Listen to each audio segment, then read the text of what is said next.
Imos agora facer outro pequeno efecto. Este é o meu audio. E resulta que imaginade que en algún momento do audio quero meter mm, o son do vento, vale? Pois veña, collemos mm, e imos a importar audio e teño aquí sonido vento. Aparece noutra pista, vedes? Bueno, eu isto agora podo movelo para onde eu queira. Só teño que coller porme aquí arriba, entón saeme aí a icona dunha mauciña. Ai, non me sae, espera, a ver, aí. Ben, e eu movo para onde queira. Resulta que quero que xusto o son do vento se escoite neste punto, vale? Mm, Neste punto do meu recitado, vale? Só hai que irlo colocando onde ti creas conveniente, vale? Podemos facerlle así máis grande para agrandar e ir calibrando onde o quero, vale? E entón eu movo para onde me vai a ben. Que non quero que acabe aquí, pois reduzo, vedes? Aí está. Ben, vou reducindo, e igual que fixen co outro audio, eu a ese son do vento podo cambiarlle o volume aquí na rodiña ou vou a efecto, volumen e comprensión e vou amplificar e xogo co volume dese vento. E igualmente podo facer que a entrada do vento se desvaneza, perdón, entre lentamente, progresivamente e que saia desvanecéndose. Eso xa o explicamos.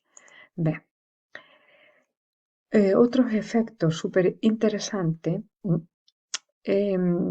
consiste en xogar co volumen da música. Esta era a pista de audio.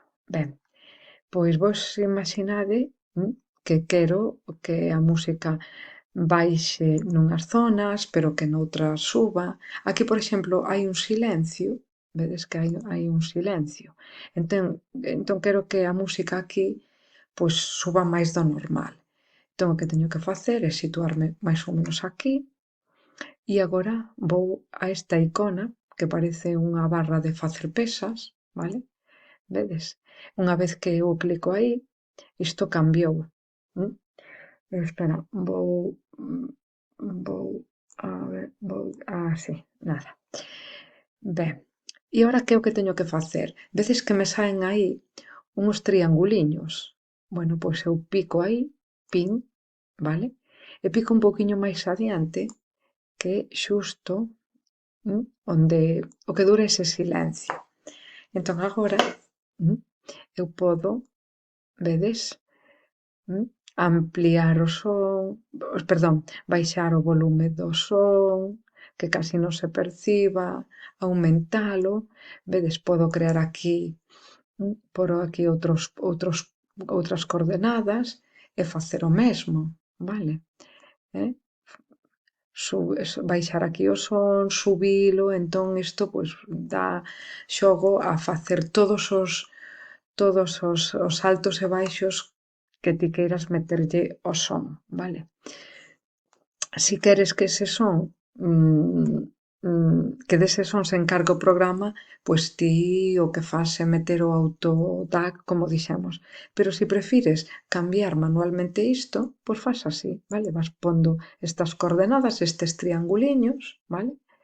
Entón despois tiras por eles para arriba ou para abaixo e o son vai cambiando. Que quero imaginade que me desvanezca, que se desvaneza entre estas coordenadas.